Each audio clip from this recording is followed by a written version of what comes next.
I say post-deployment, I mean once a ChatGPT or something, an agent's released into the world and someone hacking into it and changing it and reprogramming it to be malicious. Of all these potential paths to human extinction, which one do you think is the highest probability? So I can only talk about the ones I can predict myself. So I can predict even before we get to superintelligence, someone will create a very advanced biological tool, create a novel virus, and that virus gets everyone or most everyone. I can envision it. I can understand the pathway. I can say that. So just to zoom in on that then, that would be using an AI to make a virus and then releasing it. Yeah.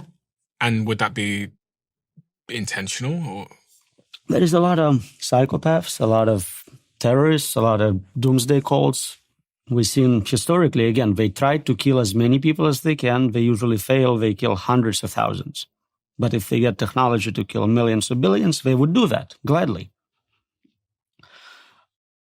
The point I'm trying to emphasize is that it doesn't matter what I can come up with. I am not a malevolent actor you're trying to defeat here. It's the superintelligence which can come up with completely novel ways of doing it. Again, you brought up example of your dog. Your dog cannot understand all the ways you can take it out. It can maybe think you'll bite it to death or something, but that's all. Whereas you have infinite supply of resources. So if I asked your dog exactly how you're going to take it out, it would not give you a meaningful answer. It can talk about biting. And this is what we know. We know viruses. We experienced viruses. We can talk about them. But what an AI system capable of doing novel physics research can come up with is beyond me. One of the things that I think most people don't understand is how little we understand about how these AIs are actually working. Because one would assume, with computers, we kind of understand how a computer works. We know that it's doing this and then this, and it's running on code. But from reading your work, you describe it as being a black box. Mm-hmm. So in the context of something like ChatGPT or an AI we know, you're telling me that the people that have built that tool don't actually know what's going on inside there.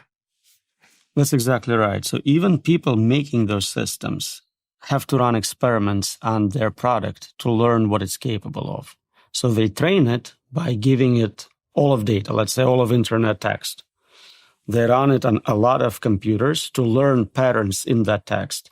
And then they start experimenting with that model. Oh, do you speak French? Oh, can you do mathematics? Oh, are you lying to me now? And so maybe it takes a year to train it and then 6 months to get some fundamentals about what it's capable of, some safety overhead. But we still discover new capabilities in old models.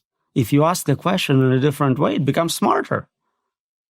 So it's no longer engineering, how it was the first 50 years, where someone was a knowledge engineer programming an expert system AI to do specific things.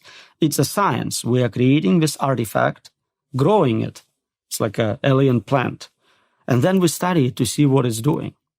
And just like with plants, we don't have 100% accurate knowledge of biology. We don't have full knowledge here. We kind of know some patterns. We know, okay, if we add more compute, it gets smarter most of the time. But nobody can tell you precisely what the outcome is going to be given a set of inputs. I've watched so many entrepreneurs treat sales like a performance problem when it's often down to visibility. Because when you can't see what's happening in your pipeline, what stage each conversation is at, what's stalled, what's moving, you can't improve anything and you can't close the deal.